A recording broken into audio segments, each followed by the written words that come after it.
Hey gang, welcome to my channel Design Off the Clock. Since this is my first time we've met, let me introduce myself. My name is Jeff. I'm an industrial designer and former automotive technician who likes to get into some interesting projects outside of working hours. I've been craving a new creative outlet that I could call my own, so I've decided to start documenting and sharing some of my odd side projects, and hopefully it'll resonate with some of you. In this video, I'm going to be discussing a big car project that I've been working on over the past couple of years. I'm the proud owner of a 2010 Honda Accord with a K24 engine. I've been researching for years some fun performance mods that I could throw at it to make the driving experience more enjoyable. I soon learned that the Accord Coupe is one of the most unsupported cars in the aftermarket community.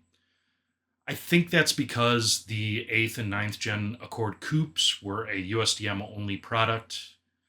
It never got the opportunity to flourish in the JDM space. But I thought, it's a Honda. There's got to be a small group of people that are passionate about this platform.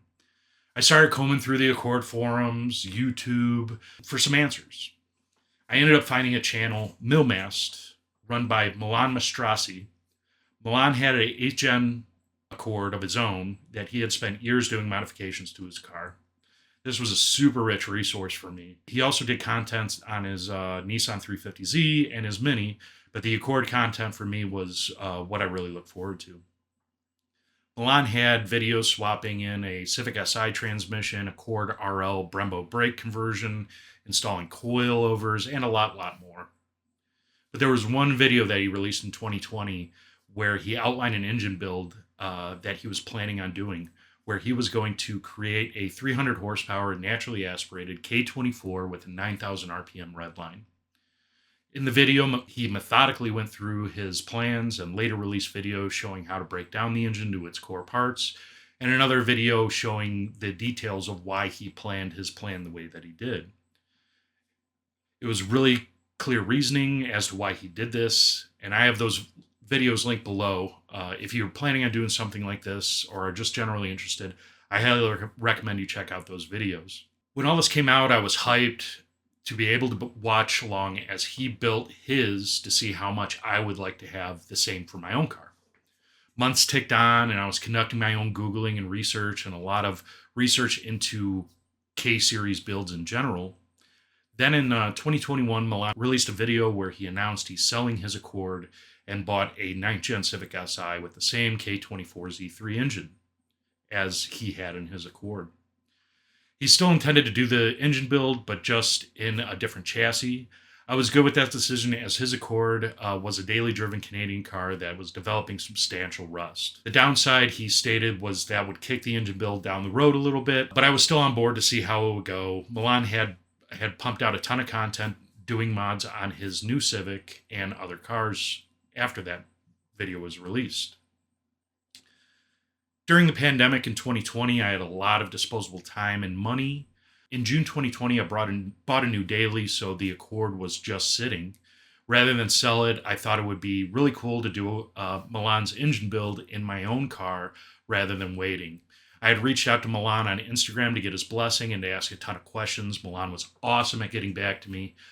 In fact, when he sold his Accord, he sold it with my shift boot gator installed. I sent it to him at no charge for being so cool in the chat. I had done the engine build over the course of winter 2021 to fall of 2022. Most of that was downtime while my parts were at the machine shop and the time it took to do a remote tune after I got the engine running. I was posting the progress on my Instagram stories, and Milan even replied to a few, which is really cool.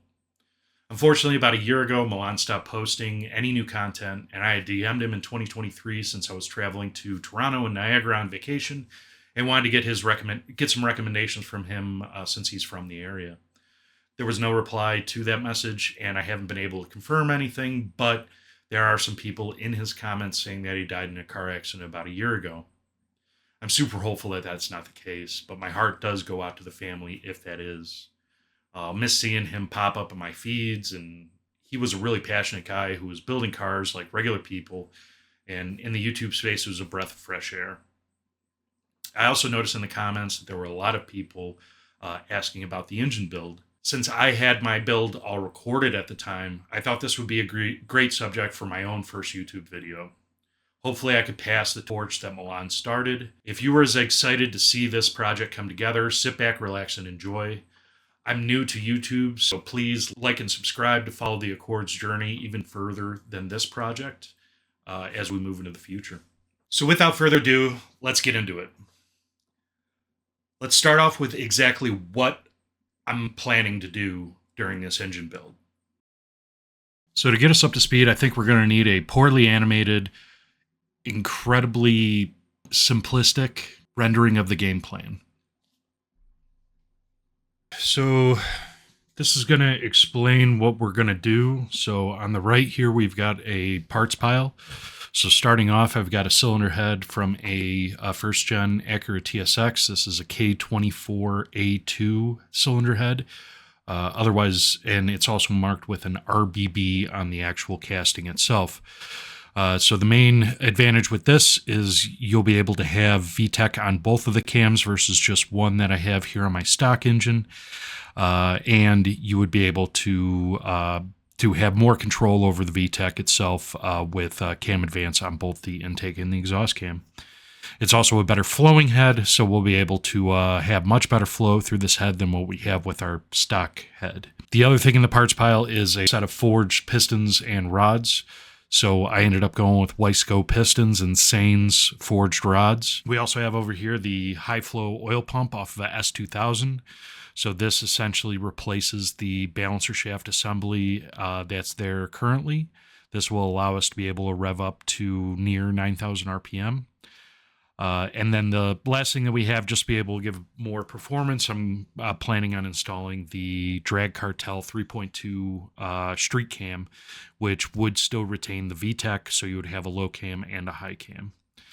And then on the transmission side, I'm going to be replacing the 5-speed transmission with a 6-speed with a limited slip differential out of a 9th gen Civic Si.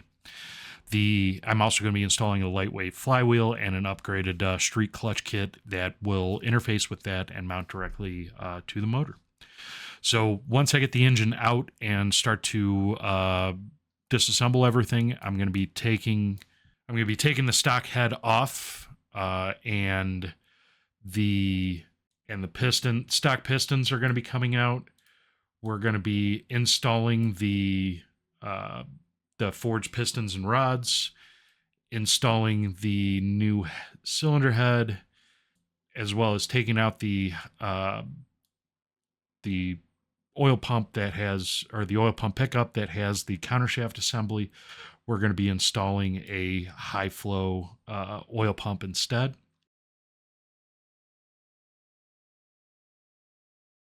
Once we have the head on, we'll be adding the cams as well, and then adding the clutch and flywheel, and then finally adding the transmission to the build. So what you're left with is a 2.4 liter engine that's able to rev up to 9,000 RPM. That will have a lot more power than what the stock engine would entail, and it gives you a lot of flexibility for tuning and making exactly what you want in the future. I wanted to quickly share a video during my research that I came across that was actually the deciding factor for me to do this build. I think it speaks volumes to how fun the platform is, and really got me hyped to be able to jump in and do this myself. All right, PT, we got a bit of room here. Let's send the VTECs. That's half wheel spin. Oh, yes, man. Feel that thing pulling all the way. Oh, that thing rips. Dude, that thing rips. It's so good. Like, I love K's. It's so immediate, right? Yeah, like, it's just instantaneous power. It revs so high, like I was burying the needle there. Oh man, it's so good. It just has like this special like race motor feel, yes, you know? Like it just rips and it pulls so hard up top. It just gives you this motor sports feel. It does. And I think that's always been my case for the K20. I think the K24 from like a fast lap time perspective, from making more power perspective, is there. Where the K20 just has this like RPM. Oh yeah. Just makes it feel so good. And like listen to that sound. Oh, man. It's amazing. So and the gearbox too. I mean, yes. You forget how good these K boxes are, but wasn't sure if I was in second gear because I'm not used to how short and precise this gearbox is. But like this K2 box, once you get used to it, is fabulous. Wow, it's really good. So perfect. Like as a track box, like for the racetrack, it's just superb. I don't know if you guys can see, but I got goosebumps just from that rip. There you go. That's how good that rip was, guys. Yeah. Give me another second gear pull here, DP. Oh, yes, man. Oh, yes. Yes. It is good, man. It's so good. You don't need caffeine when you got a K20 in your life. Safe to say, after seeing a video like that, I was pretty hyped. So I just really felt the enthusiasm that they had there when they were driving that car. And although that one specifically was a K20, I do know that the experience is very similar on a K24 model.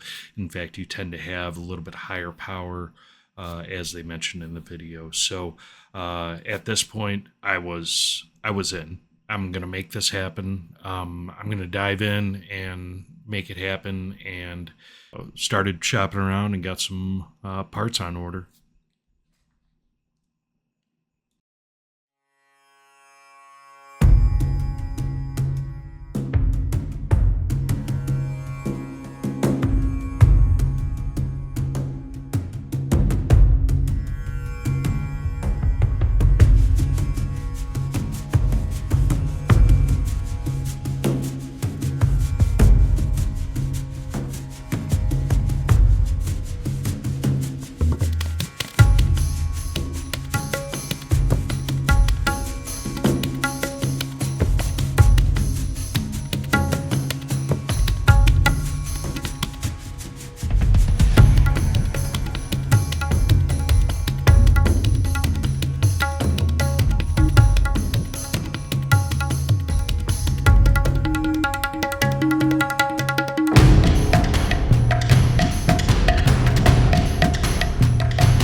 back from the machine shop. I'm getting ready to take the lower half of the engine apart and start to do some measurements.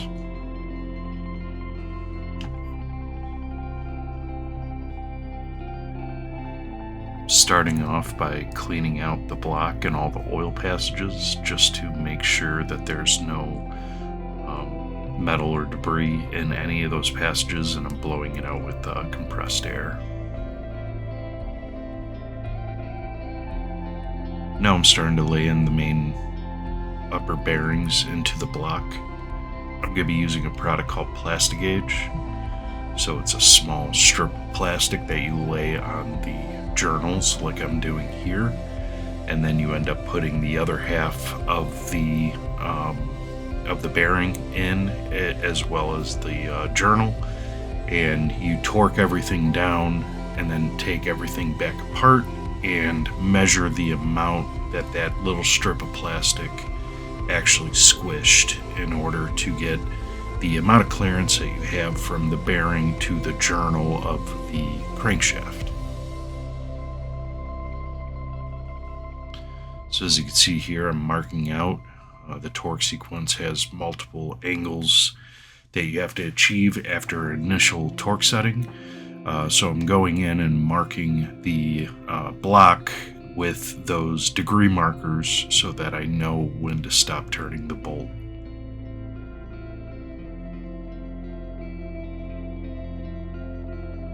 Now that the girdle had been torqued down, I'm taking the bolts off and removing the girdle and the crankshaft.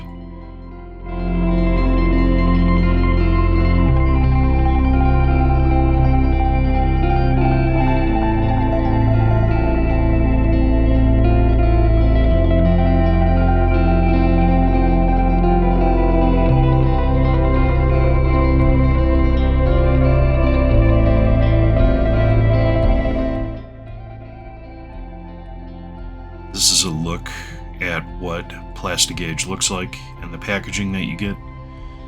Inside that paper wrapper is just a small thread of plastic and those little grids of squares along the edges to be able to gauge.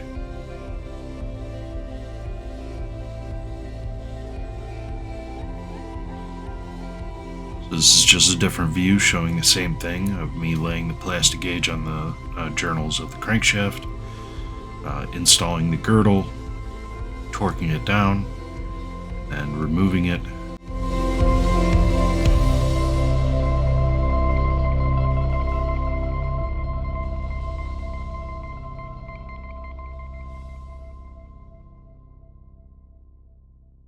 You can see here I'm using the paper envelope of the Plastigauge to measure the width that the plastic ended up leaving, and that's given me the measurements I'm writing down the side there. You can see the green mark in the center of the journal there. That's the actual Plastigauge. That's what you're actually measuring to see what that clearance is between those two parts. If you have it too little, you won't have a sufficient flow to the bearing, and if you have too much, the oil actually basically flows out and you end up not having sufficient oiling for the parts. What you're looking to do is actually create a small slipstream of oil, that a cushion of oil that prevents either the bearing or the journal from actually contacting one another. So now that all the specs for that crankshaft spacing were in spec, I could go ahead and move along with starting to assemble the bottom end of the engine. So I've installed the oil squirters, cleaned and lubricated with assembly oil the upper main caps, and am doing the same thing on the lower main caps with the journal, and placing in the actual bearings here. So now I'm installing the crankshaft onto the upper main journals, applying a good amount of assembly lubrication to the crankshaft.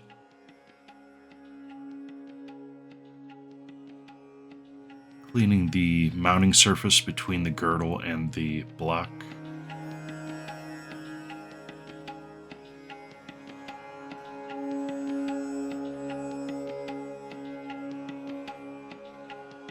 I'm starting to apply Honda Bond to the upper flange on the lower end of the block, where the girdle meets the block.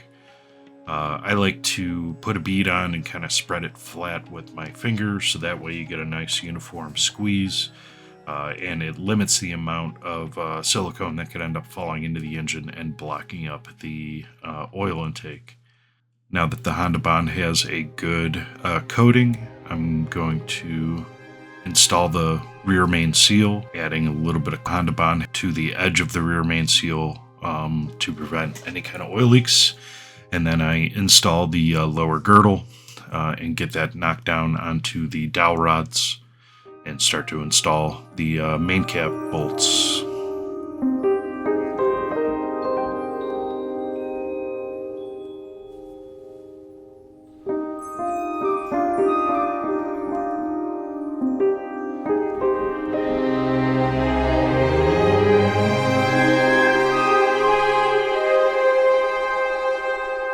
Go ahead and start torquing down the main caps.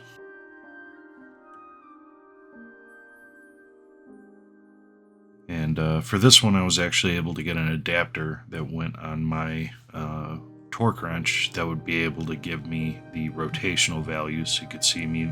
This is me applying additional, I believe it was 30 degrees or 60 degrees and then 90 degrees, something like that.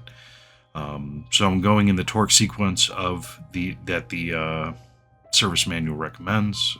So if you're doing this yourself, make sure to follow the torque sequence. Usually it's a middle out kind of procedure, but they have a specific value. And then I'm going through and wiping with some alcohol on a shop rag. The amount of squeeze that's coming out. I use alcohol because silicone is alcohol soluble, and it just does a really good job of cleaning up the edge. So now I'm starting to install the outer 10mm bolts that actually bolt the girdle to the main block. Now that the bearing caps are torqued onto spec.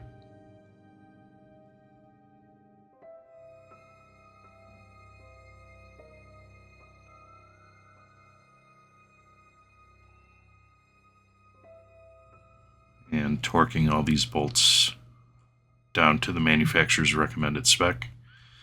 I like to mark bolts as I get them torqued, just to make sure that they are torqued. So if I ever get confused doing a complicated cross segment, I know for sure that that bolt has already been torqued, and you don't risk the chance of over torquing a bolt.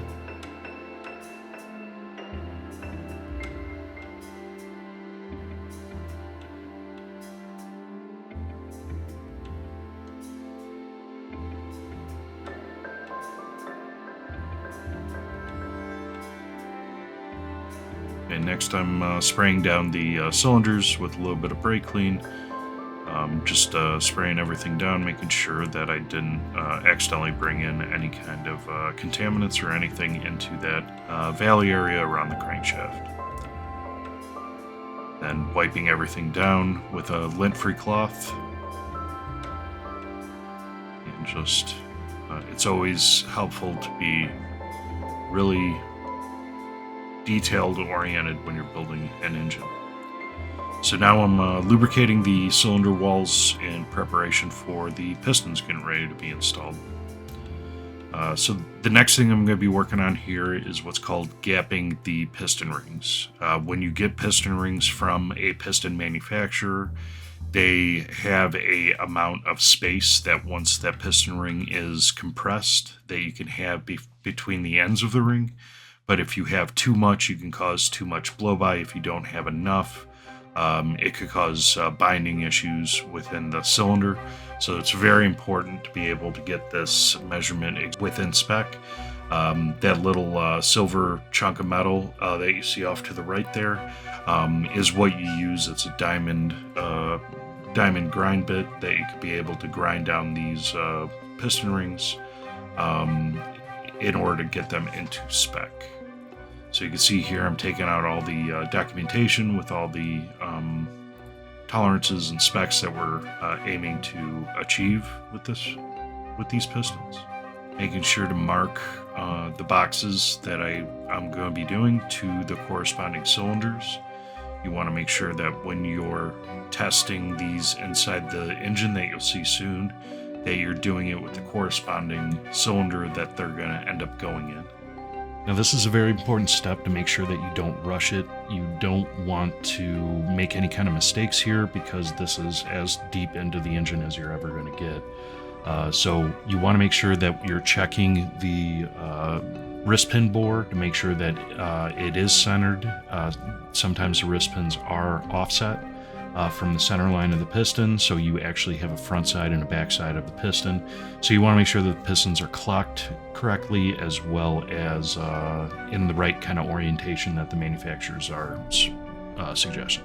So right here I'm unpacking each one of the primary and secondary rings and laying them out, putting the primary furthest away from me and the secondary ring closest to me. You don't usually have to grind down the top and bottom ring for the oil control ring. Sometimes you do, but mostly you don't. So you do want to check it, but you're going to be mostly grinding down the primary and secondary rings, the fire rings, and making sure that those are within spec. So here I'm taking the piston ring and I'm placing it into the cylinder. I'm using this tool, this little like silver and black three-pointed thing that you see here. This is a tool that you use to push the ring down to make sure that it's sitting flat with and parallel with the head. So that way when you use your feelers gauge to check the gap, you know that it's not sitting crooked or cockeyed in any way that could be giving you a false reading.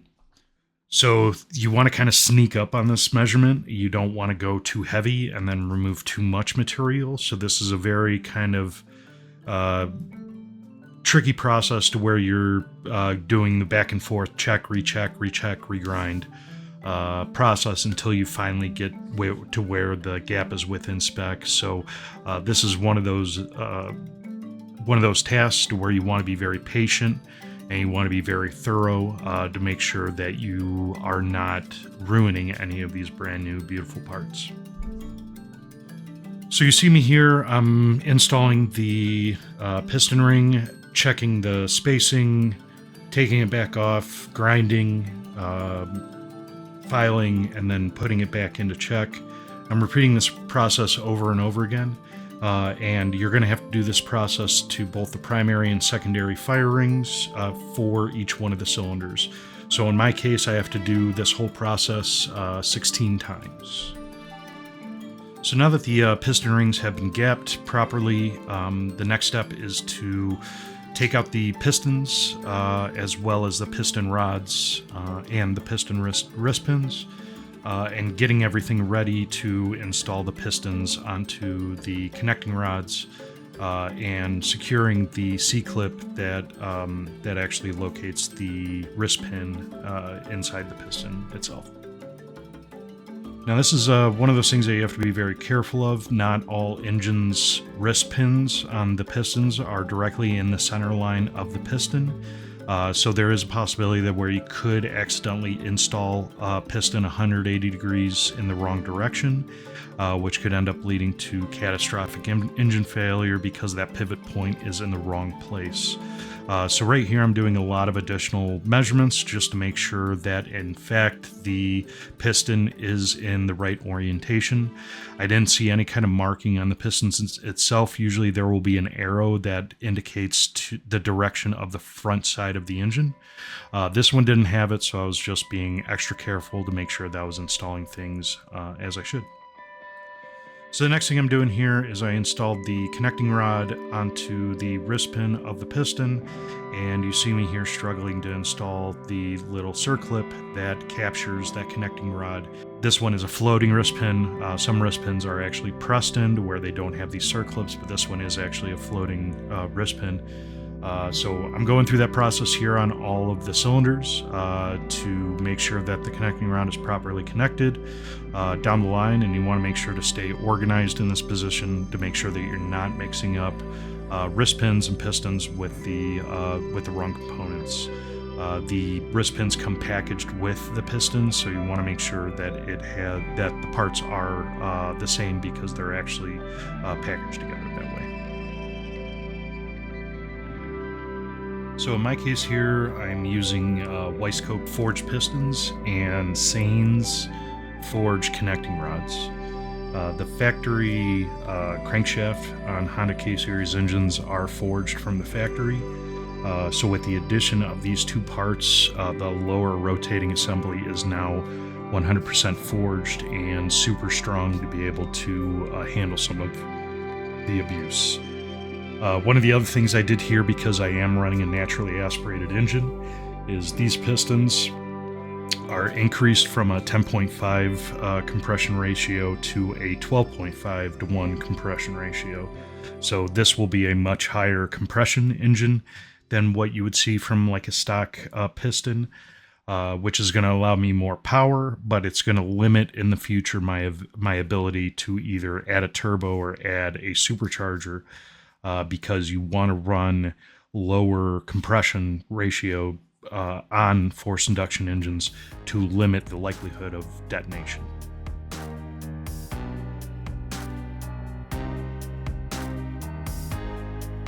So now that you got now that I have the connecting rods connected to the pistons and the circlips for the wrist pins installed, the next thing I'm going to be doing is installing the piston rings onto the pistons themselves.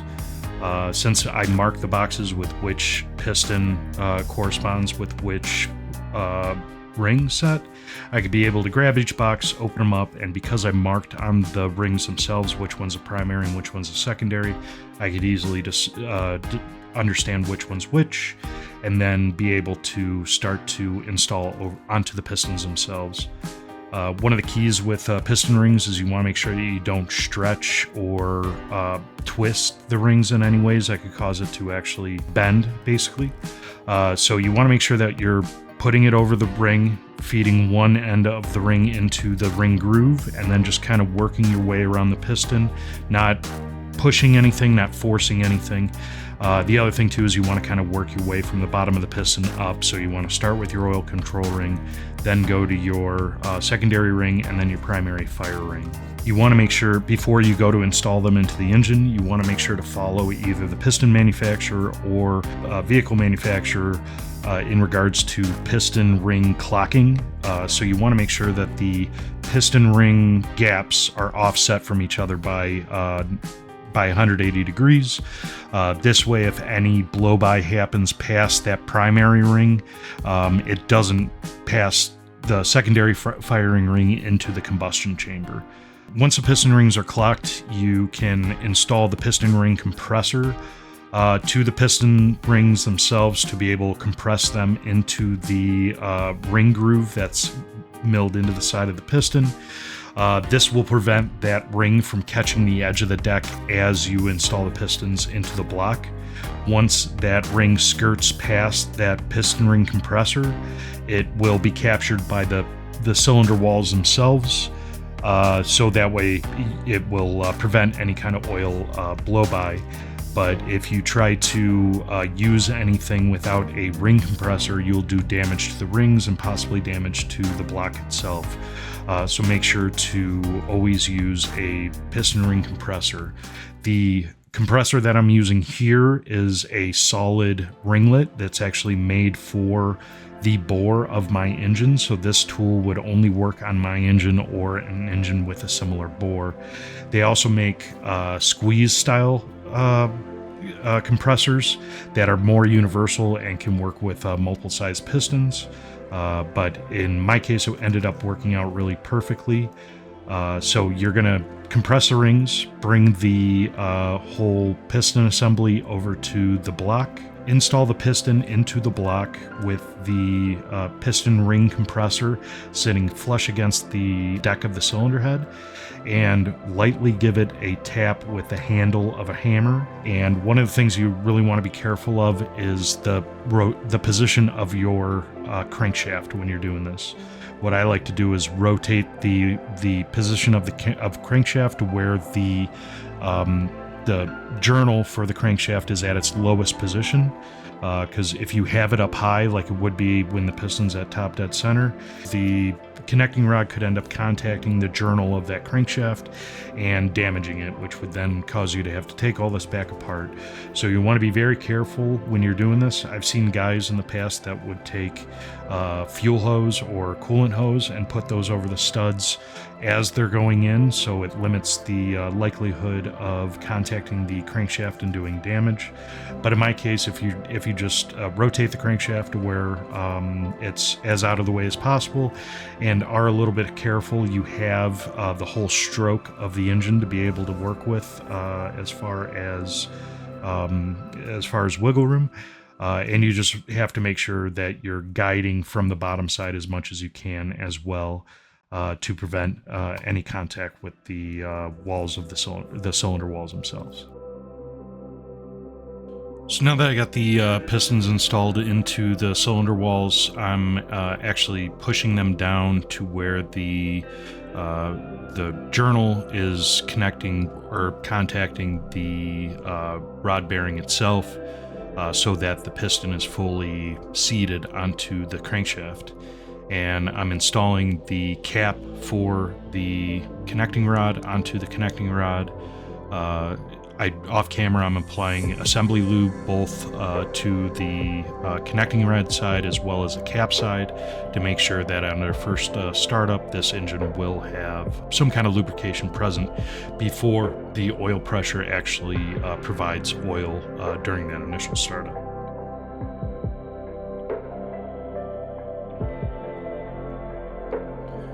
Now, prior to this step, I've already plastic gauged all the rod journals to make sure that the gap between the bearing and the journal are in spec with what Honda recommends.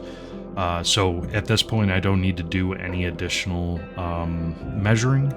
I just basically installing the pistons and torquing down the piston connecting rod bolts and torquing it down to the right value.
So once you have the connecting rod bolts torqued down, you should be able to turn the crankshaft with a small hand tool. You want to make sure that there's very limited drag, nothing binding. But you want to be careful at this point because the only oiling that you have for the cylinder walls is that residual oil that's there. So try not to go too crazy spinning the engine around. So at this point, I'm installing the Type S oil pump. So this is a higher flowing oil pump out of an S2000. If you were to just take the off-the-shelf part and try to install it, you would have to do some milling. This part I actually bought ready to retrofit into my assembly, so saved me some time there. I also got a oil pump conversion kit from PRL Motorsports. And that's what these parts here that you see me installing. There's basically a new billet piece or aluminum piece that you have to put in there that will allow the oil pump to actually mount to. So at the start here, I'm just kind of mocking everything up since this is a modification that I'm making, and I just want to make sure that everything will work as intended. So I'm first running in all the hardware that was included with me, just making sure that none of these bolts are actually bottoming out, that I have enough thread to be able to engage. So I'm feeling good with the way that this is all sitting, so I went ahead and installed the oil pump drive chain to the pump and bolt down all the fixture bolts for the oil pump itself. I want to make sure to also have the chain tensioner that is specific to this kit. If you tried to use the stock Accord chain tensioner for this chain, it wouldn't fit. So next I'm going to be installing a windage tray and baffle kit for this specific oiling kit.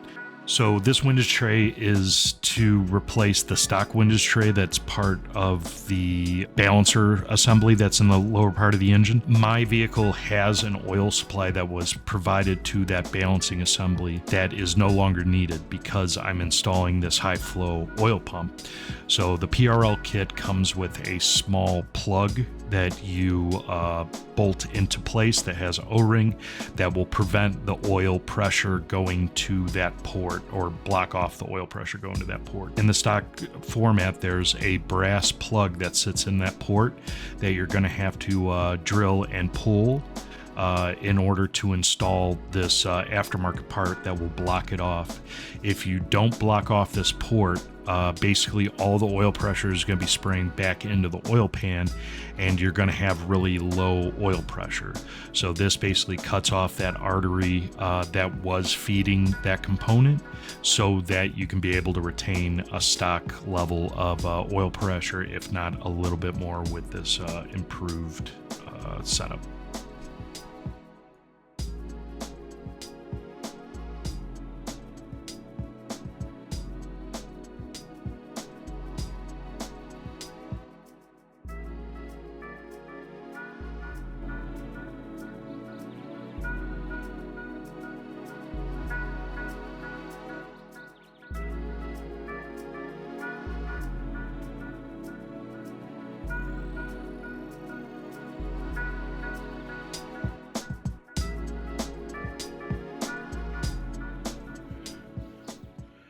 Try to not look crazy with my poofy hair.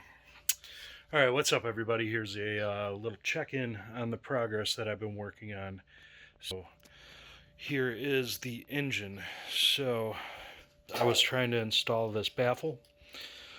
This baffle is one-way hinged, so when oil is going this way during a hard turn, these stay closed, but if you have oil that's returning back in the front, it allows them to pass through and recirculate back here.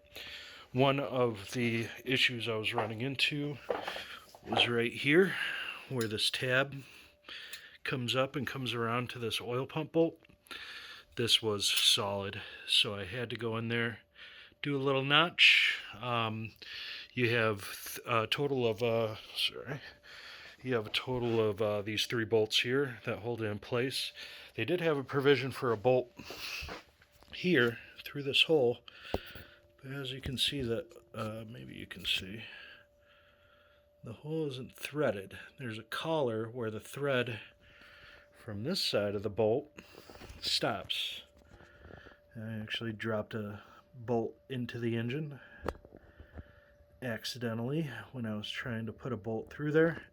So I was a little worried about having this not secured, but it is captured with this tab. So the only thing I'm kind of worried about is right there, the resonance from that.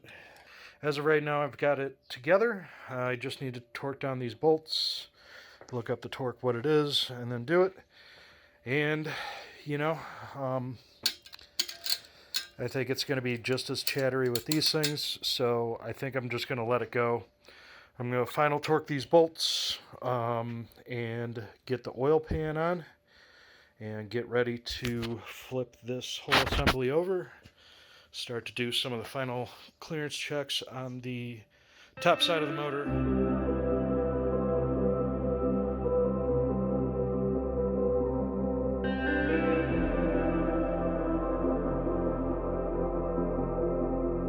So now I'm applying Honda Bond in the same fashion I did for the girdle and installing the oil pan and installing the oil pan bolts and torquing those bolts down to the factory recommended torque.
Alright everybody, so since the last time I recorded, I've done a little bit more progress. As you saw in the end of the last video.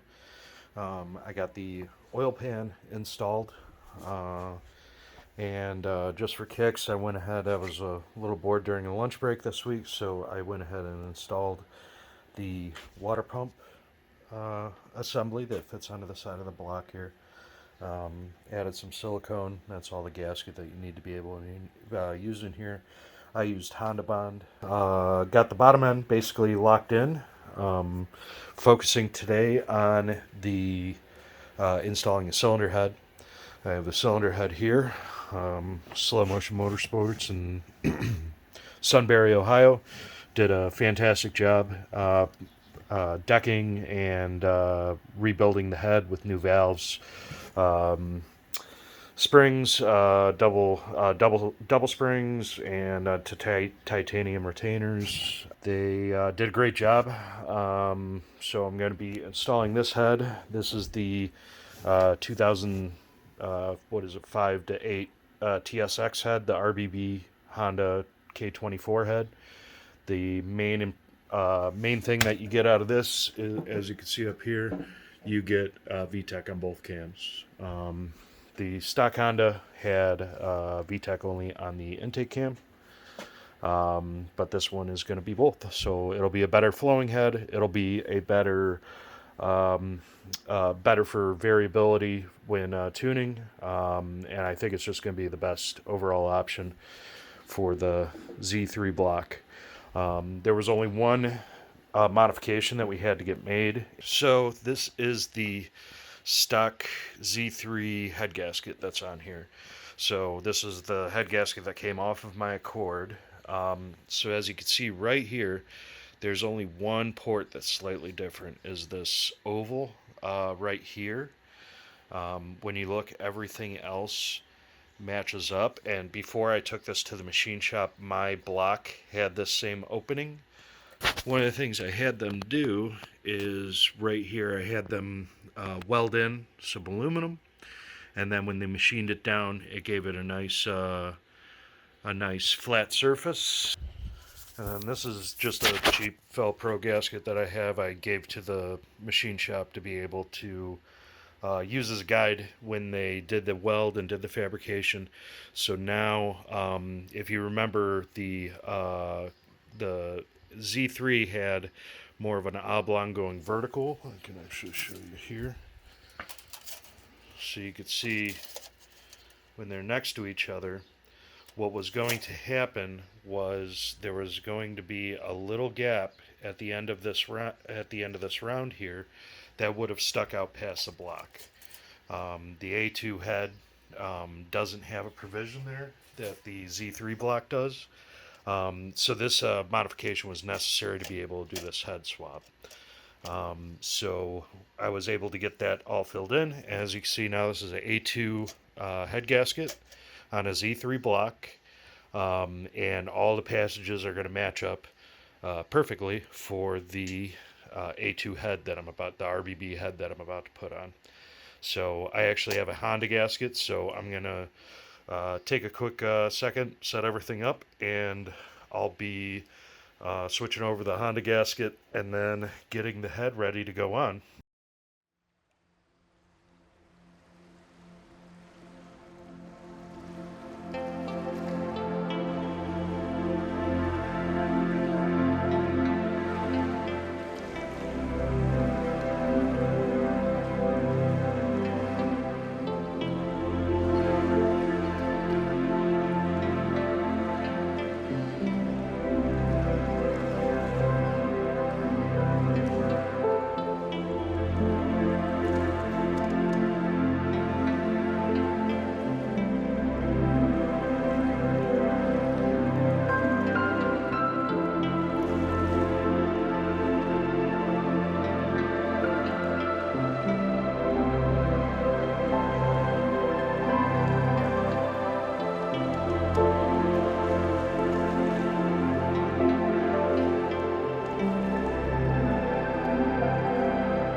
What's up, everybody?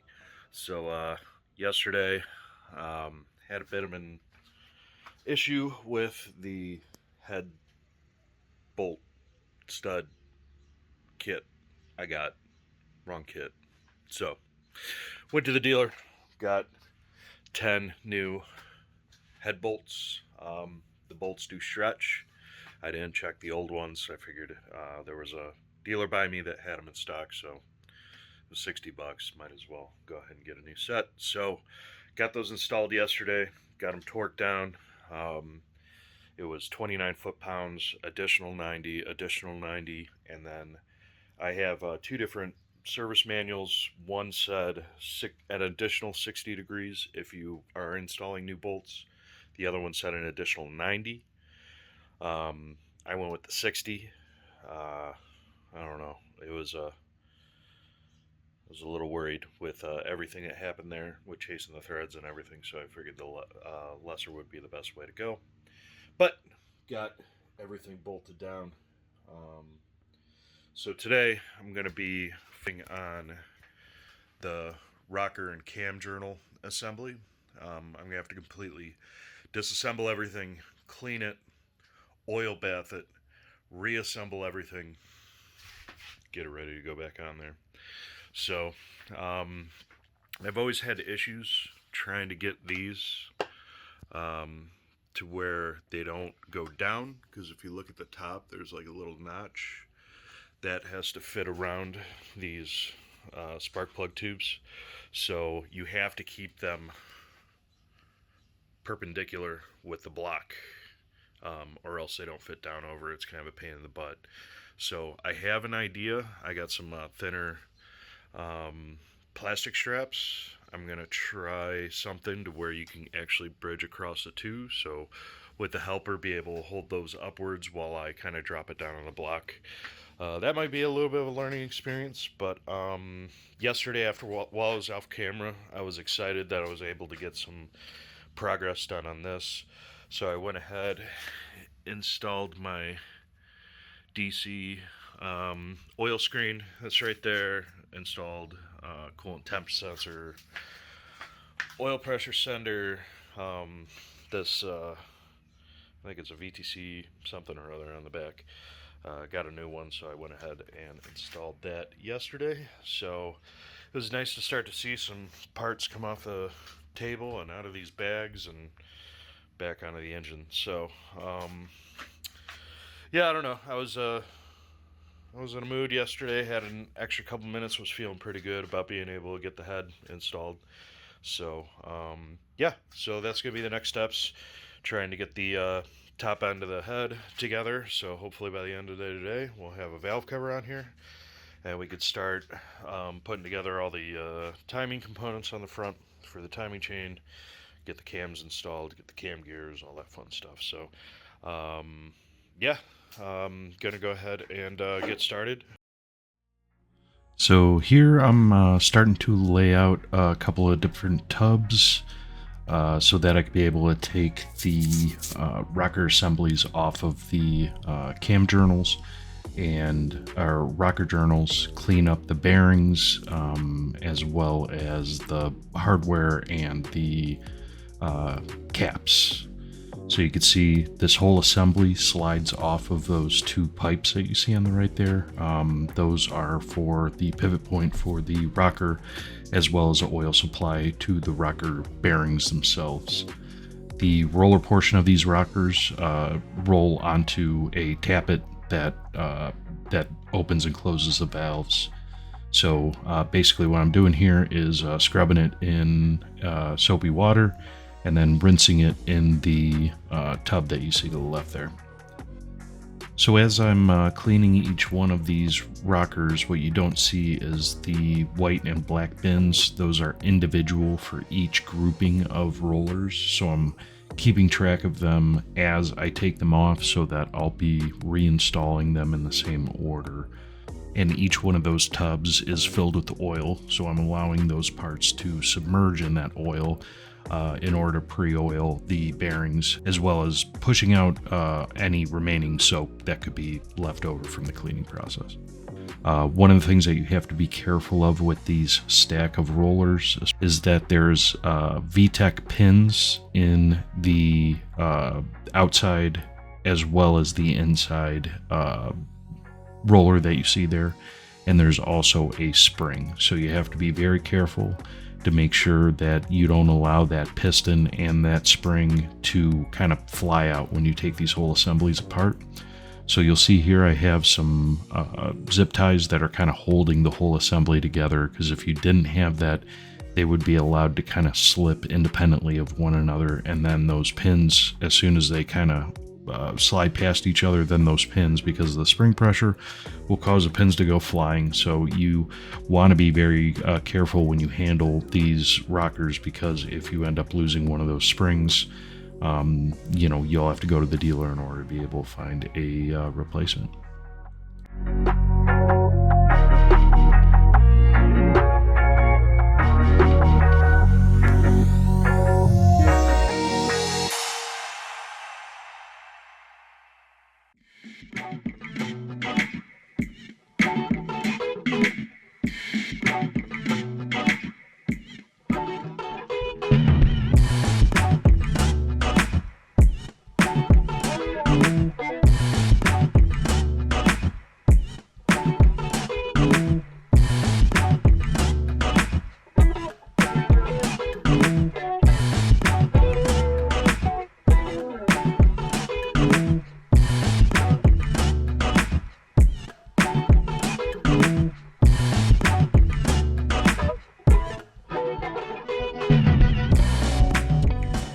ends of these rods to identify which one is the intake and which one is the exhaust before removing off of the final journal, as well as removing the 2 camshaft position sensors before doing a cleaning.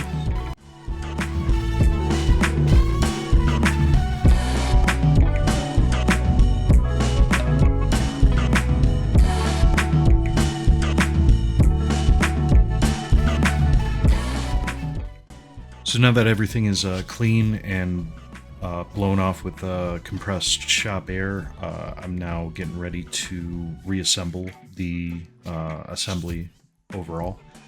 So I'm making sure that I have an oil can ready to go, and I'm making sure that all these parts, as they go together, they're being properly lubricated so that you don't have anything kind of being forced together. So I'm carefully assembling all these parts together after letting them bathe in oil again. Right before I go to assemble them, making sure that the pins and the springs for the VTEC system is as they should be. Then installing another one of the cam bridges, and then continuing on with the lifters, and kind of continuing that process as I work my way from back to front. One of the things that's kind of interesting with this design is where the cam bridges meet those pipes, there's actually a notch that's made for the middle studs that you see there to be able to kind of slot into. So as you build this together, you have to make sure that those studs are kind of in there just to be able to keep the whole thing from kind of floating apart on you, and keeping all of your parts aligned as they should be. Once you install those bolts, it basically kind of locks that bridge in place, so it keeps like the proper amount of pressure on the sides of those lifters overall, and it also prevents the rod itself from rotating. So that way you make sure that all those oil galleys are exactly placed and oriented as they should be.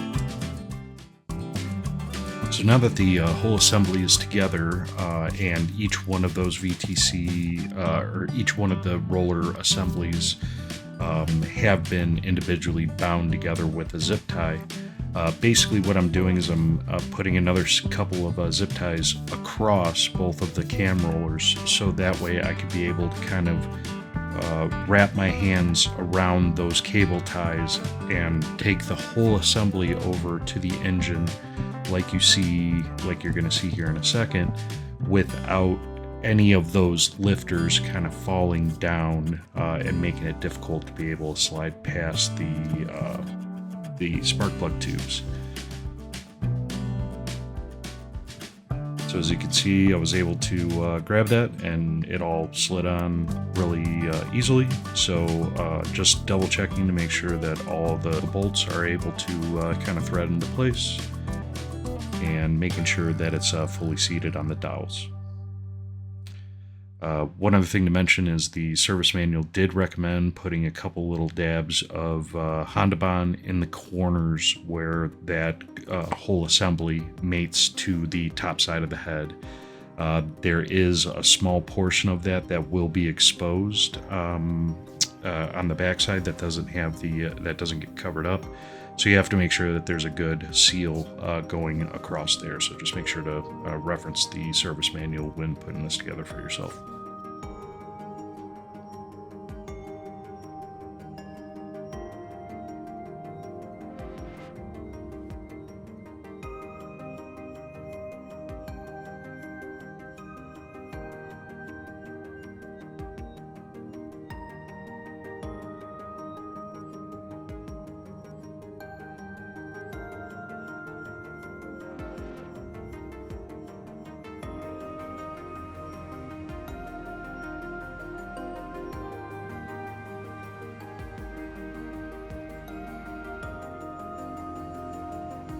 Now I'm going down and tightening all the bolts just by hand with this little palm ratchet, just to make sure that that whole assembly with the lower and upper caps are seating as it should. Once I get those all tightened down just by hand and everything seated, I'll then unthread the bolts again, so that way you can be able to remove the upper cap in preparation for installing the camshaft.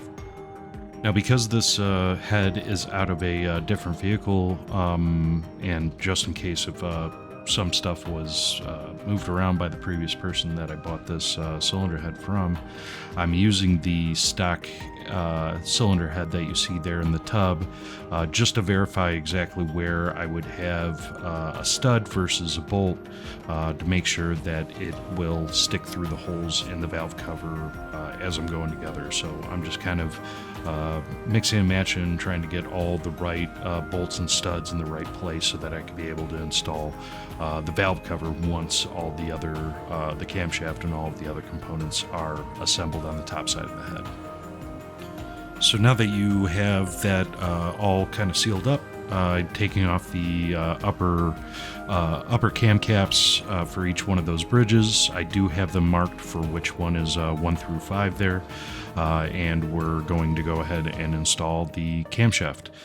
Previous to this, I did take the camshaft and mount the VTC, the actuator that's on the front side with the that's packaged together with the cam gear, and I did actually torque those outside before installing the camshaft into the engine. You can see I'm using a pipe wrench to hold on the camshaft itself. There's a specific lug that has a flat head there. It's not part of the, it's not a cam roller, so that you can be able to hold the cam while you tighten it down. And you can see here this this Drag Cartel 3.2 camshaft that I got is just a glorious piece of kit, and really happy with how it looks. The VTC's accumulators that you see at the end of the camshafts, those are modified in order to be able to actually have additional degrees of advancement. But yeah, I'm really happy to see how these are coming together.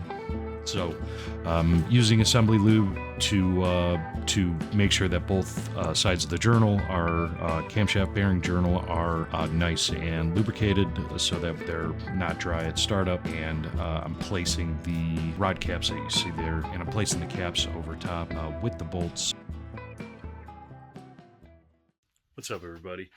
So I was reviewing, I got done working here in the garage last night, and was reviewing some of the footage that I captured, and realized I didn't actually capture the installation of the timing chain. Okay, so I've got the engine here. I've got the timing chain installed, and the gold teeth are supposed to line up, but I actually rotated the engine after I got it in time. Where the engine was actually in time, to where you can actually, by that I mean you can see the timing marks all lined up. I used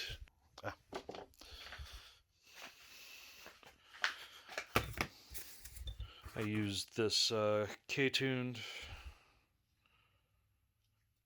timing set, so once you do actually get the cams lined up, this little hole, it should be in this position here, about the 7 o'clock position, to where you can actually lock the cams in position. So when you do that, you make sure that these are lined up. You have an arrow here, which is supposed to line up with this arrow here, which it obviously doesn't know. And then you have the this timing mark here that is going to be up right about here. The other thing that's nice too is they also put these dashes in the gears. So you see this dash right here and dash right there. Those meet up at the 3 o'clock and 9 o'clock positions. So 9 o'clock for the intake sprocket, and 3 o'clock for the exhaust sprocket.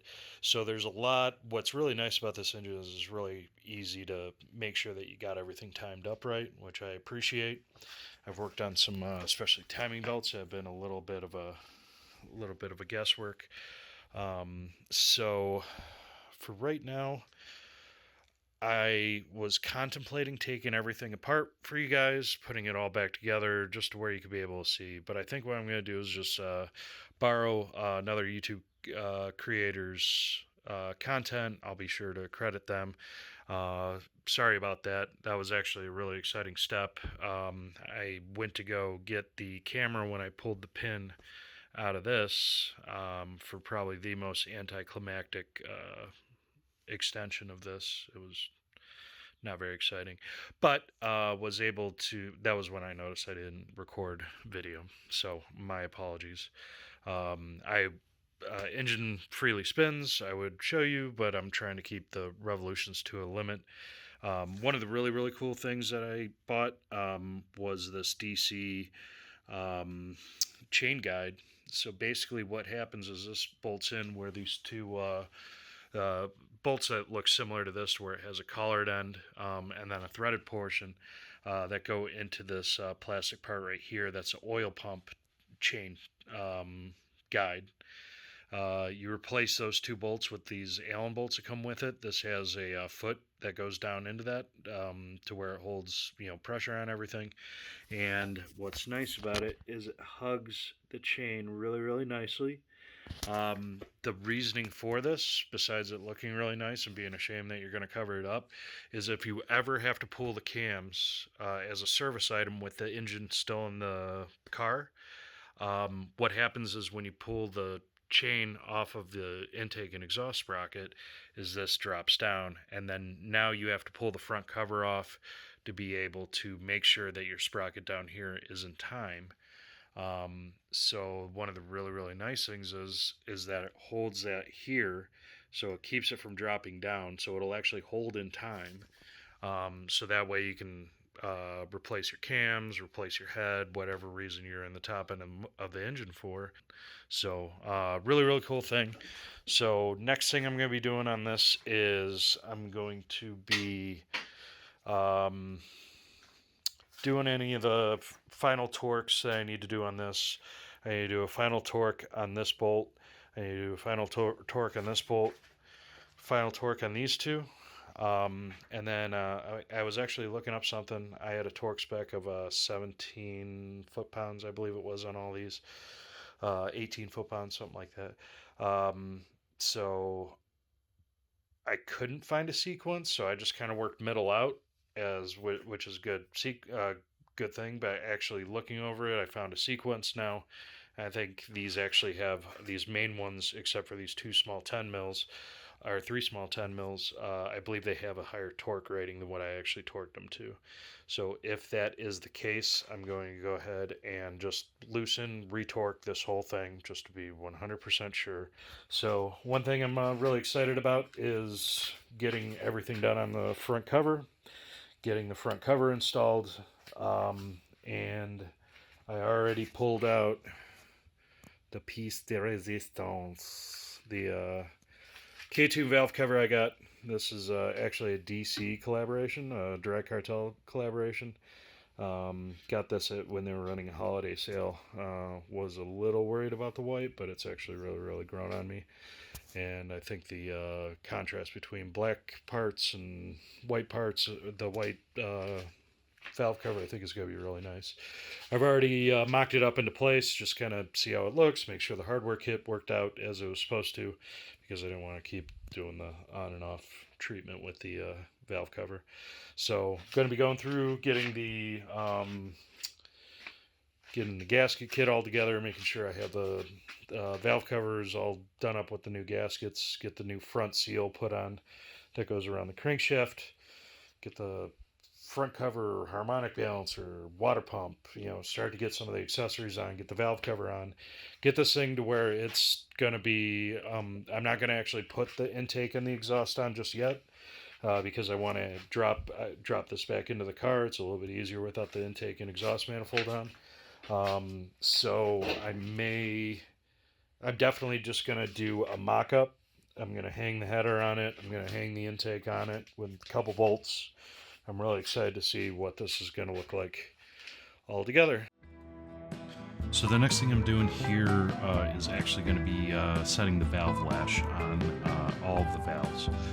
So basically what I'm doing is rotating the engine until there is into the proper procedure where you go in and put in this feeler gauge, and then you use a special tool to either run in the jam nut or to tighten the lock screw.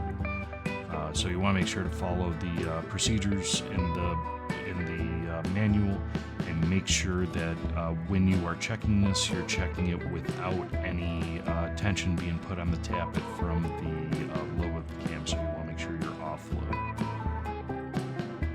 As you can see, I'm just kind of going from front to back and making sure that the feeler gauge just has a very, very slight amount of drag.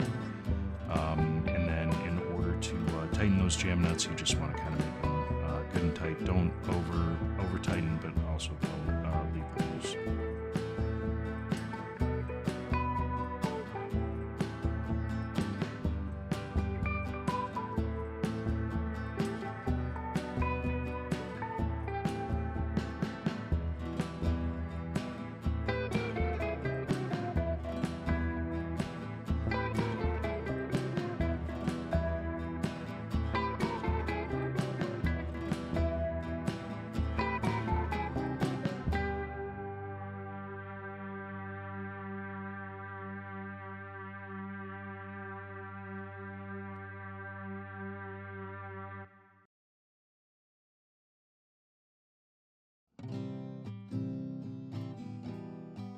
And just in case if you think that this special tool is absolutely necessary, you can see right here that the space constraints were a little tight, and I actually had to go in with a 10mm wrench and a flat screwdriver in order to jam those lock nuts.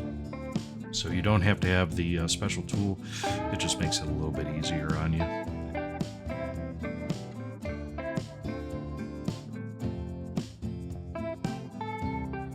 So I'm continuing the same process on the exhaust cam. You just want to make sure that if the spec does call for different size feeler gauge for the intake cam versus the exhaust cam. So I'm going to continue the same process that I did on the intake cam, where you're going to be off lobe and checking the gap between the tappet and the lifter itself.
This is a very important step because if you don't have this gap correct, it'll lead to a chatter when you first start up the engine, and it could also do damage to the actual lobes of the camshafts.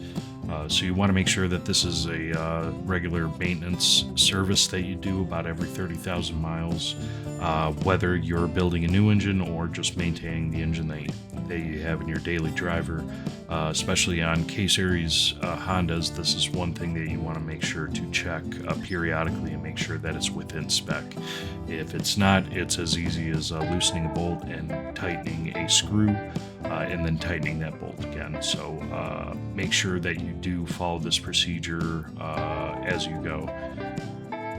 One other thing that you want to do is after you check it or after you set it initially, is to go through and rotate the engine, rotate the camshafts, make sure that you're pressing the valve and then bringing it back. And then once it's off lobe, you want to check all the spacing again, just to verify that you have everything set where it is. And if everything still feels like good drag on the feelers gauge, then you are done with your valve lash adjustment and can put the valve cover on. So after putting the valve cover on, I actually got delivery of the intake manifold. So I wanted to go ahead and mock it up into place, make sure that there isn't going to need to be any major modifications or any additional parts that I need to get. So you can see here, this is a thermal gasket that was provided with the intake manifold. So this specific gasket blocks off the EGR port that's on other Hondas, but because my vehicle doesn't have that, this gasket ends up working out perfectly for my application. So right now I'm just taking the intake and putting on the engine, and to also install the fuel rail and the fuel injectors, just to make sure that I have all the parts and everything that I need to be able to mount this once the engine's installed in the vehicle.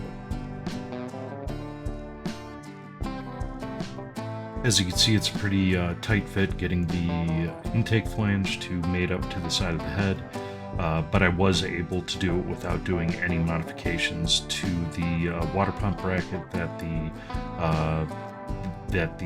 belt tensioner is attached to, or the intake manifold itself. Everything just kind of slotted into place. You just have to play around with the studs to make sure that you'll be able to get it all together.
For the fuel rail, I'm using a radium fuel rail that has a quick coupler at the end of the fuel rail, so that you can be able to slide on the factory fuel supply line.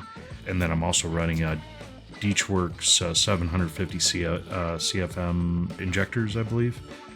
So right now I ended up, because of the injectors not being a specific Honda part, they sit a little bit taller than what you would have with the stock injectors.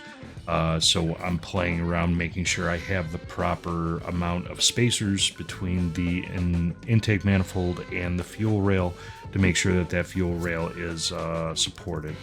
The rail itself is made for a Honda K-Series engine, so the bolt holes that you see on the top side of the fuel rail line up with the factory fuel rail bolt holes as well. It just sits a little bit higher, so you have to make sure to use the right shims and things of that nature. I did have to go on to McMaster-Carr in order to get a stainless or aluminum shim that was to the specific height that I needed for my application. But after getting everything kind of mocked up into position, I can see that I have all the pieces and parts that I need to be able to install the hardware overall. You also see on the intake of the end of the intake, you see that I have my new throttle body. This is a K-tuned 80 millimeter drive-by-wire throttle body that I got from them. So this is made to replace the stock throttle body. The opening is going to be much bigger so that I could be able to feed this engine as efficiently as possible. What's up, everybody? So I did a bad job keeping you updated, but good news. Transmission's mounted. Got everything on there. Civic transmission bolted up with no issues at all. Back motor mount still lined up perfectly. So, yeah. Turns out I got the wrong output shaft seals for the drive shaft, so I'm going to have to get those on order. And yeah, just final torque on all the bell housing bolts, and then this thing's going to be ready to go back in the car. So yeah, really happy with the results. It's almost 2 in the morning here, so I'm a little slap happy, but yeah, happy with the progress. So just gonna keep plugging along tomorrow. What's up, guys? So a little check-in on me in the garage, and I got the engine turned around here, and I got the car pulled into the shop. This is very exciting. So basically, tomorrow I got my fender covers on. Going to be coming in tomorrow, jacking up the car. Going to be kind of touching up the subframe down there. There's a couple of spots where some surface rust has popped up. Have some port 15 metal prep. This stuff is pretty much necessary when you live in the Midwest like me, especially when you winter the car. And I've got a half a can of port 15. This is left over from last year when I was doing some rust proofing on this car. So gonna be ripping this can open and basically getting as much as I can out of that, because the downside, this stuff is amazing. The downside is once you open the can, when you close it back up, sometimes you can never really get it back open. So I'm hoping, I was a little ginger with it the last time I opened it up, so I'm hoping I'll be able to peel it open. So that's going to be tomorrow. Going to be a mixture of die grinders and all sorts of wire wheels and everything else to get this cleaned up. Also going to go through on those frame rails, wipe those down, make sure there's no issues like little places where surface rust is starting to form. Like there, I'll try to knock that down, get a little bit of port 15 on it in some strategic areas, but overall the frame rails are really clean. Went through last year and sealed up the wheel well itself and undercoated it, port 15'd it, undercoated it. So yeah, that's what I'm going to be doing tomorrow, getting this thing ready for the engine to go back together. A little update on the car. Just went through and fluid filmed all the overlapping areas. This is like a spray wax, so when this hardens, it creates like a waxy coating. Also had a little bit of rust starting to form right here, so I went ahead and acid etched that and then sealed it. Also got the computer back in. So as of right now, I'm gonna let this dry over the next couple minutes. I just got done spraying it. Also went through inside these vertical uprights right here. There was a little bit of rust starting to form. I also undercoated it, so that way hopefully they won't rust in the future. So I'm going to be hopping on the creeper. I still have a couple of little spots I need to touch up with the undercoating, and then I'm going to go in with this afterwards and finish up any of the overlapping metal parts that are there on the underside. And then once that's done, I'm going to start putting the like this line that I pulled off here, put that back, put the AC compressor back down, get the engine bay all ready to go ahead and finally drop the engine back in. I'm going to install this motor mount here, a couple other little odds and ends. So shooting for next week to be ready to go in regards to that. So or sorry, rather tomorrow to be ready to go with that.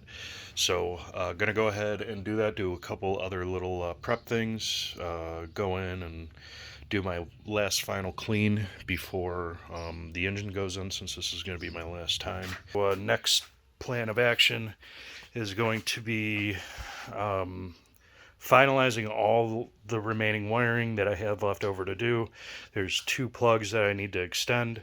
I do have a junkyard harness that I'm going to use. I was kind of going back and forth on whether I should cut this back here, extend it so that you still have the right color wires sticking out, but then you have two points at which it was cut into rather than just one. So I think what I'm going to do is just cut it here, cut the longer segment of the donor harness that I have, and just extend it. I'm planning on owning this vehicle for a very long time, and if there's any problem with this, it's right here. It's really easy to peel back the heat shrink and do all that type of stuff. I also have this VTC solenoid. The one that is for the RBB head has a different style connector. It's almost identical. It's just you can see there's like little ears on the left and right that are like center justified. The actual socket is like top justified, so these little ears don't line up, otherwise it's exactly the same. So for this one, I have a donor plug. I got some tools to where I could be able to pull this plug off of the pins, put the correct plug on, and then be able to plug it in. The only thing I have to do is just double check these wires to make sure the polarity is in the right place, just in case if that sensor has a reverse polarity. So that's going to be the stuff I'm going to be taking care of today. And just getting this thing final prepped. I also have to finish torquing the bell housing bolts. There's a couple of smaller bell housing bolts that I couldn't have access to. Now that it's on stands, I could be able to put the inspection plate back on, and the smaller bolts that sit on the bottom of the housing. So going to go ahead and get started on that. And because this is a little bit more in the open, I'll be able to put set a camera up and have a time lapse. So you'll be seeing that right now.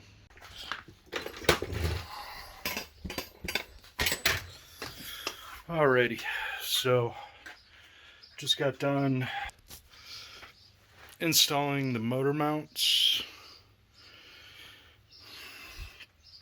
so that the engine can go in and be bolted up and be secured pretty quickly. Looks like, yeah, I also got the power steering return line back where it's supposed to go.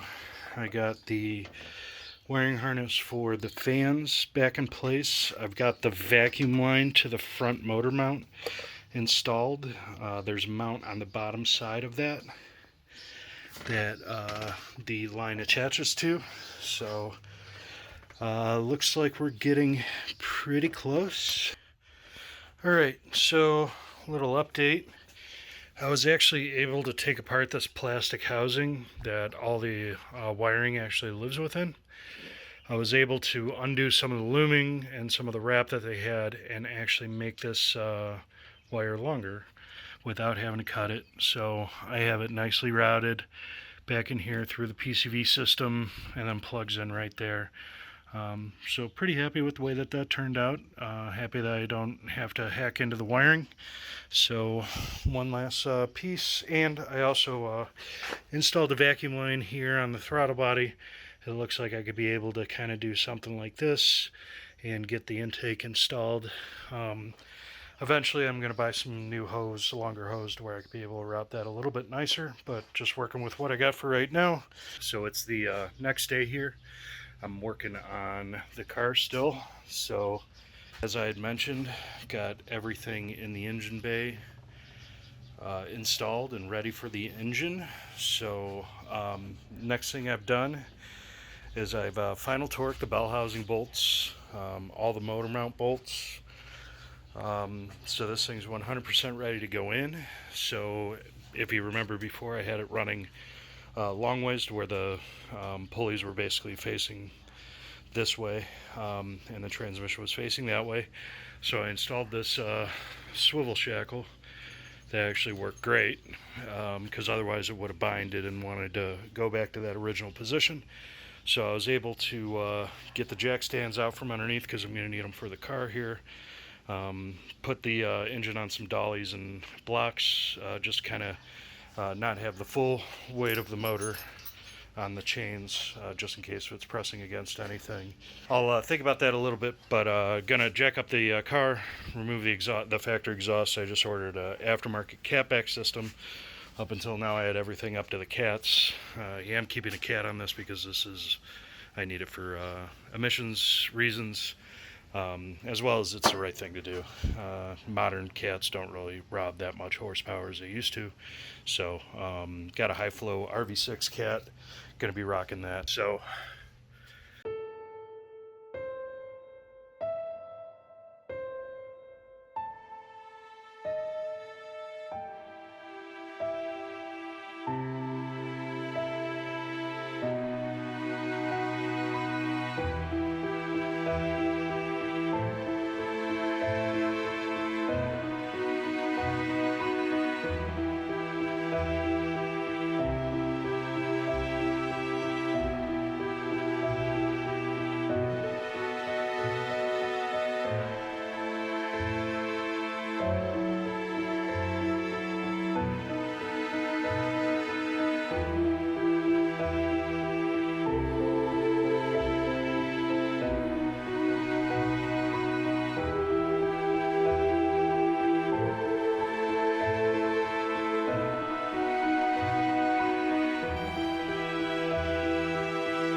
back here in the garage next morning.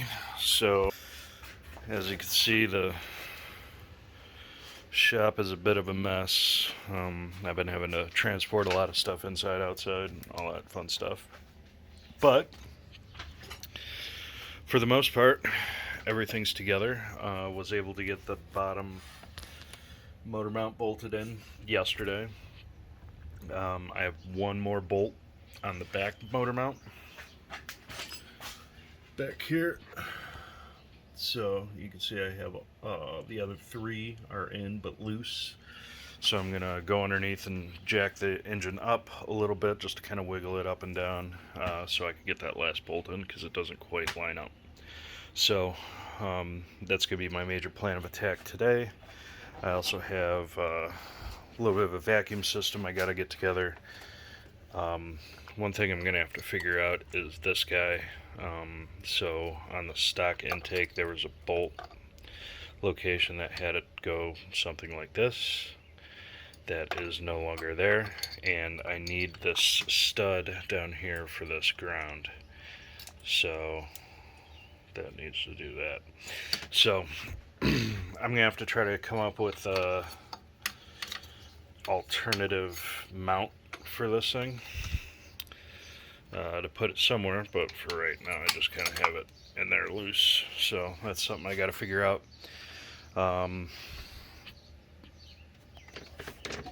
Also have the compressors installed, alternators installed, power steering pumps installed. The shifter linkage is 100% installed. Today I'm going to be dropping in the radiator, hooking up the hoses. I've got the heater core hoses are connected. Going through trying to get some of the last like bracketry and everything installed, get that ready to go. So just a little update. Got the garage a little bit more cleaned up. Pretty happy with that. So yeah, gonna be going through, have a little bit better workstation to kind of deal with here. So gonna be going through and finishing up this week. Got everything piled up here that still needs to go on. So this is the remaining items outside of the exhaust, which I'm still waiting on. So yeah, just gonna keep going. Hopefully next week we'll be ready for startup. It's hot. Alrighty, so here we are underneath the car. I wanted to show you a couple last things I'm dealing with. First one is in regards to the header. So as you can see right here, the ear for the mounting flange on the header is really close to interfering with the steering rack and pinion mount assembly that's underneath here. So I'm going to be going in, marking this with a marker, and then removing the upper intake, and then I'm also going to have to clearance the lower part of the header that actually goes underneath to make sure that it is also going to be machined there, so it'll be able to clear, especially down here. So one other thing I may do is just take that secondary piece and mock it up into place, make sure that there's not going to be any other issues down the exhaust tunnel, just because this isn't a header that was made for my car. So a couple other things working on as I need to get this last motor mount bolt in. I got the replacement seal for this output shaft. So once I get those two things together, I could be able to mount in the intermediate shaft that goes across the back of the engine. So that's what I'm going to be doing next.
Just a little update for you guys on the car build. I've been working hard on this thing, and I think it shows. So, as you can see, I'm getting really close here. So I was able to get all the vacuum and coolant lines and everything start to be mocked up. I did run into a fitment issue, which has been the story of the build. I got these brand new hoses from Honda, and I went to go put them in, and I realized that it was going to interfere with my intake here. So also it's coming in at an angle. So I got a couple of things on order that hopefully will be able to rectify that.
Alrighty, here goes nothing.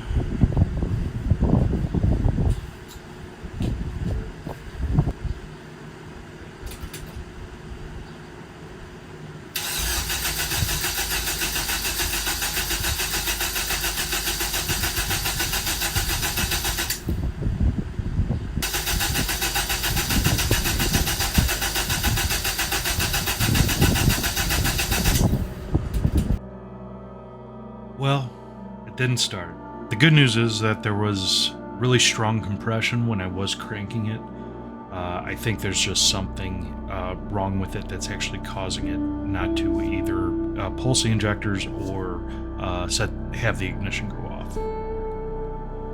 So rather than panic, there were a couple of things that I needed to tidy up after that I noticed after I put the motor in. First thing being the front cover needed to come off and be replaced with a aftermarket front cover. I noticed that when I went to go put it back together that one of the bolt holes on the K24Z3 front cover didn't align with one of the bolt holes in the head. And I tried just siliconing it heavy to hopefully try to keep it from leaking, but it ended up leaking. So essentially what I need is the top half of a A2 front cover and the bottom half of a Z3 front cover.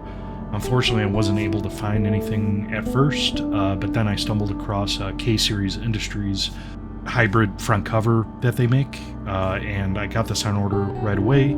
The only thing that you'll notice is this cover does have a hole for the crankshaft sensor, since it's on the front side of the crank for the A2 engines.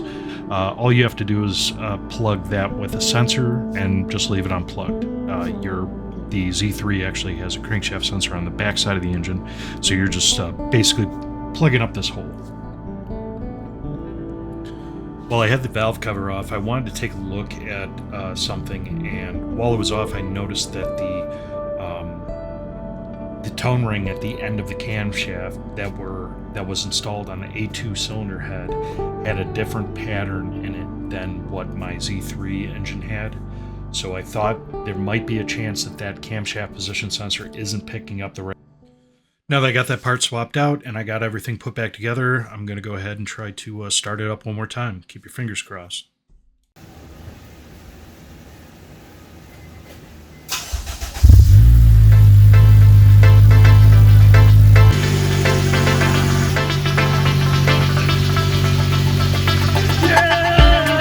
Well, that did it. So I went ahead and got the coolant bled and got it down on the ground and got it ready for its first test drive on the stock tune.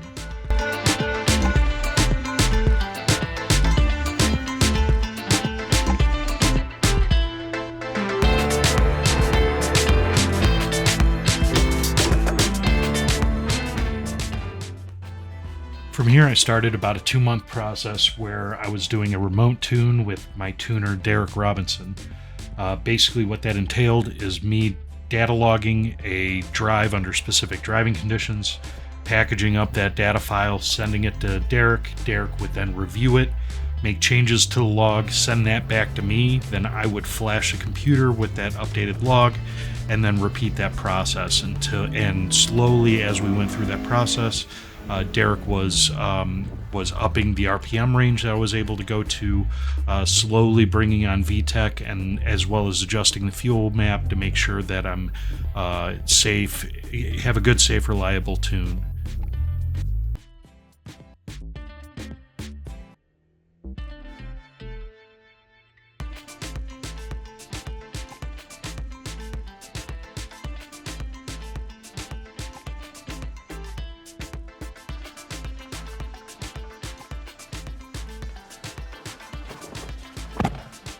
So, you're probably wondering, all this time, all this effort, all this money, was it worth it? Only one way to find out.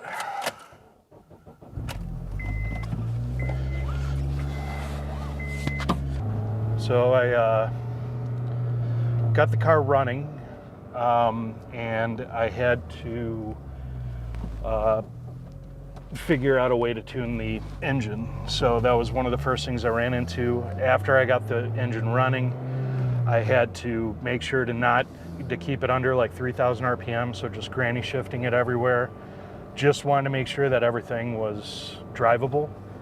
And then right away I signed up for a remote tune with a tuner named Derek Robinson, who's a fantastic Honda tuner. One of the legends in the space, especially here in the Northeast. So went through the whole process while we were doing the tune. I was doing a remote tune. So basically what would happen is he would send me the file, I would download it and then upload it to my computer, flash my computer, so that I could be able to access a file or to be able to drive the car. Then I would data log that and send that whole package back to him. He would review it, and then we would go through that process over and over again. And got to the point where I was needing to register the car. So I went and took it to, I had to get it emissions checked here in Ohio. In the county that I'm in, I had to go and actually get the vehicle emissions tested. So I did that over the course of about 2022, May of 2022. When I went to go get it tested, I found out that the catalytic converter that I put on was basically illegal. They don't allow high flow cats. So I had to remove that basically in order to pass the test. And then once I did remove that and put a stock cat onto it, I also had to put a stock exhaust manifold onto it from a TSX, because I wasn't quite sure how deep they were going to look or anything else like that. And I couldn't get the mounting on the aftermarket header to mount up, so I ended up going through and just removing everything from basically cat forward with stock stuff. Took it back in and it failed. So I couldn't turn to the tuner, the guy that actually did the tune, because he's not allowed to give any kind of like emissions related advice, because if he does, the EPA can basically shut him down.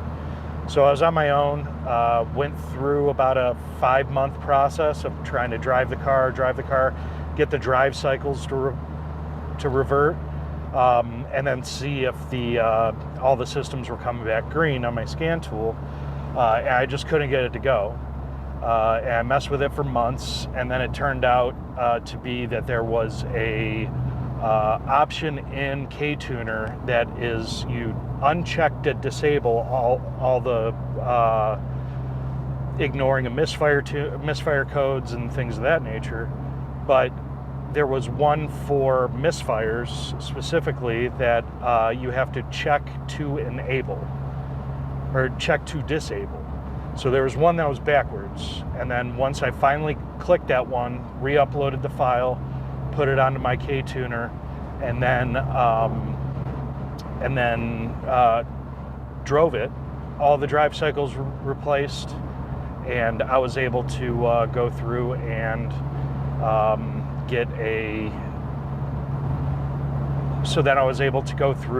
get the car emissions passed. So I got to that point, so great. Then I went through and had to do a bunch of other stuff, which I'll be releasing in another video to kind of tighten this car up overall. But I will say that the way that I have it now is absolutely perfect. You can see when I'm just driving around calmly. I'm all on the low cam, which even on this Drag Cartel cams is pretty mild. But if I want to get on it,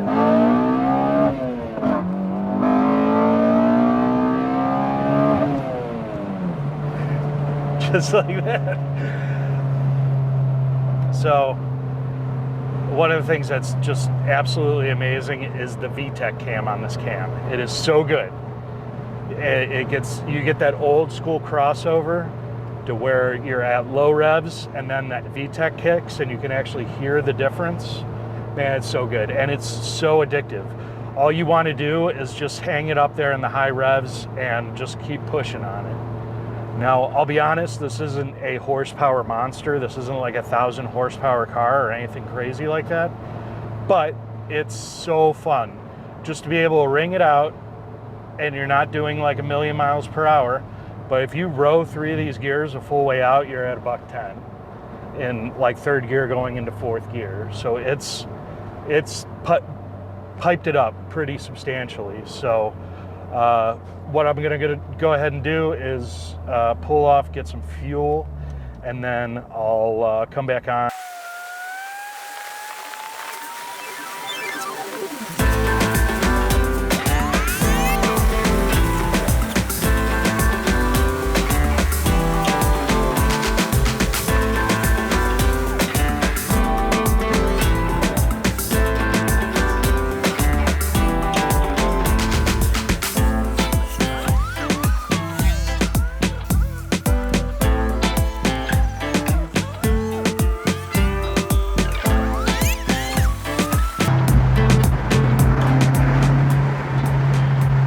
The amount of oomph that it gives you when you just like half throttle get onto it is so much better than the previous setup.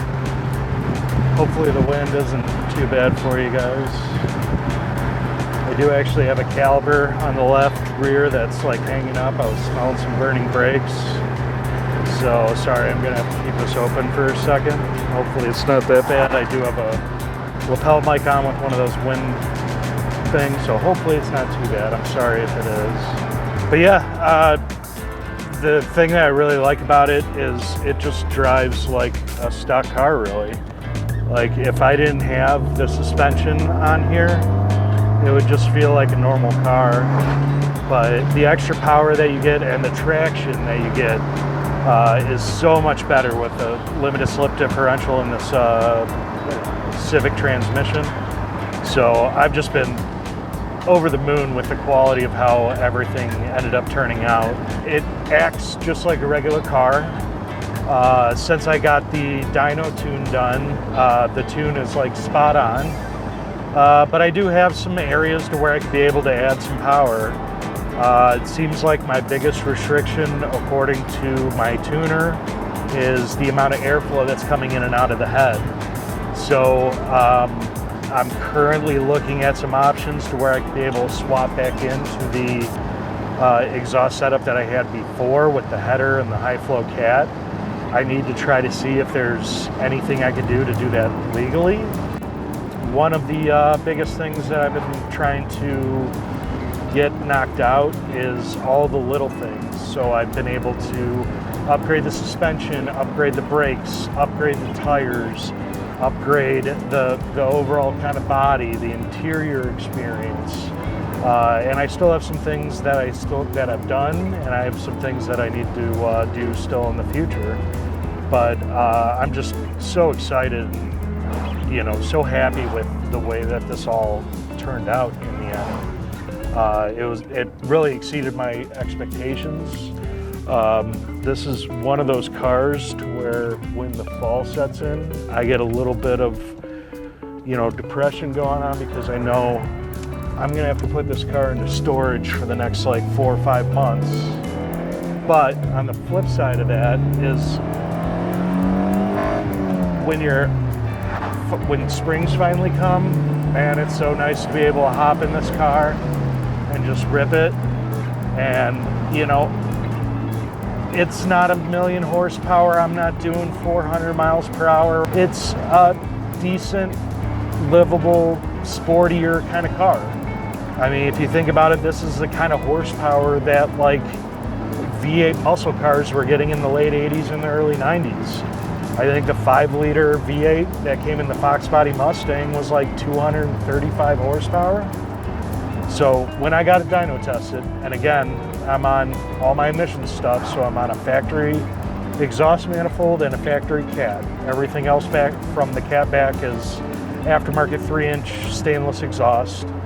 But I'm still on those kind of choking things. So it's restricting a lot of the horsepower that I have available to me. So when I got that dyno tested on a Mustang dyno, which is usually actually reads a little bit under what it's actually making, to the wheels I was at 247 horsepower. I think it was like 190 foot-pounds of torque, which is 100 horsepower per liter, which is like kind of the benchmark of a really good engine. Is it, if you could hit 100 horsepower per liter, like you got a pretty damn good engine. So even in the choked off emissions setup, I'm way better off than what I was before. The other thing too is it's just more confidence inspiring to drive. So if I was on the freeway, just cruising in my lane, and all of a sudden somebody came out, or I needed to kind of hit the gas to be able to cruise past somebody, I'd have to downshift 2 gears and like really kind of lean on it in order to be able to kind of propel myself past that person at highway speeds. Now I could be in 6th gear and I just give it like half, 3/4 throttle and it just like torques up and scoots. But I'm just insanely happy with the fact that this whole thing worked out as well as it did. The other thing that I was always super surprised about, and even after I bought this car, is I didn't know if it had VTEC. I had a coworker ask, does it have VTEC? And I was like, no, I don't think so. So it was just one of those things that you never really noticed. The car had a decent amount of pep when you were really kind of scooting on it, but it was kind of boring, you know, a commuter car. It was what I would expect out of a like automatic 4-cylinder Accord, but having the ability to roll my own gears did give me a lot of that kind of feeling that I was always missing with an automatic car. Is at least I'm feeling more engaged as I drive it. Yeah, if this is something that you guys are looking to do for your own vehicle, the only thing I could say is absolutely 100% do it.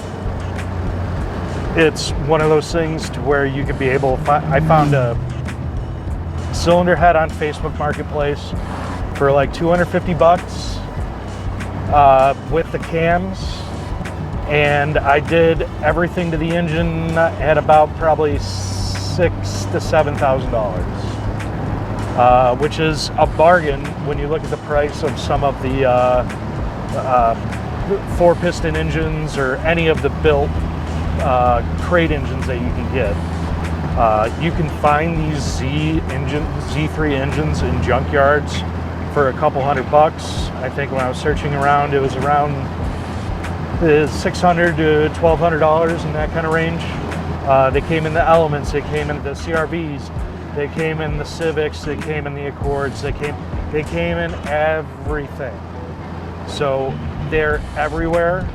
The K-Series engine, the K build, has been a big thing, and you're starting to see engines like the K20As starting to become harder and harder to find, and having to go to like a JDM parts route. But if you could be able to source a Z engine, be able to figure out a way to make the engine mounts work. I know there's a lot of people that do these swaps in Miatas, so that's something that can definitely be done very easily. So the thing I'll say is, if you want to do it, do it.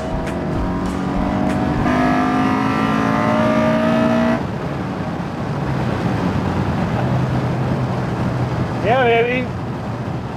That VTEC sings. You know, it's just so good. It's one of those cars that I could just drive, man. It does not let me down.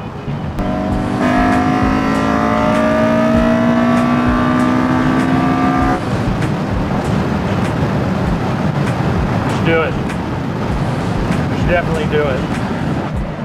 You should definitely do it. I've just been so incredibly happy with the way this whole thing turned out. So hopefully you guys enjoyed our little ride there, and I hope you love the car. So this is my first episode on my channel. It's kind of crazy. It's a lot of stuff. I didn't pre-plan a lot of the shots and the way I was going to kind of put it all together. So I was fighting on whether to have this be just one thing or break it up into chunks. That's a little bit more manageable. But the thing I noticed when I was doing my build is I hated it when videos were in multiple pieces, because you couldn't remember which part of this was in this video versus that video. So I'm just throwing everything on a single video. This is going to be like a really long video. So if you made it this far, man, you guys are the real OGs. So thank you so much for watching. I hope you enjoyed this whole experience. I hope you enjoyed going through the process of this whole thing, this whole project that has basically taken up a good chunk of the last 3 years of my life. So, but in the end, I have this fucking bitchin' ass car that I can be able to really lean on and use it to show people like exactly what I'm capable of doing, as well as just giving me something productive to do on the weekends, to where I was constantly building towards something. And it was one of those things to where if I was having a rough week at work and I just needed to get one thing done so it could start that snowball effect, that's what this was for. It was that thing that I was able to kind of go to and tinker with whenever I was kind of in a rut, and it excited me to where now I could be able to take this car out, drive it, take it to car shows. I plan on taking it track daying here in the near future, so hopefully this will be something that I'll be able to share with you guys moving forward. Yeah, so that's kind of where we're at. I hope you enjoyed it. Stay tuned. If you liked it, make sure to hit the thumbs up. Please subscribe to my channel. I need to kind of get some traction. hopefully that I could be able to kind of broadcast this out to as many people as possible. So if you can, take a second, hit the like and subscribe button. That would mean the world to me, because I would love to be able to kind of continue to bring cool content to you guys moving forward. So thanks again. Bye-bye.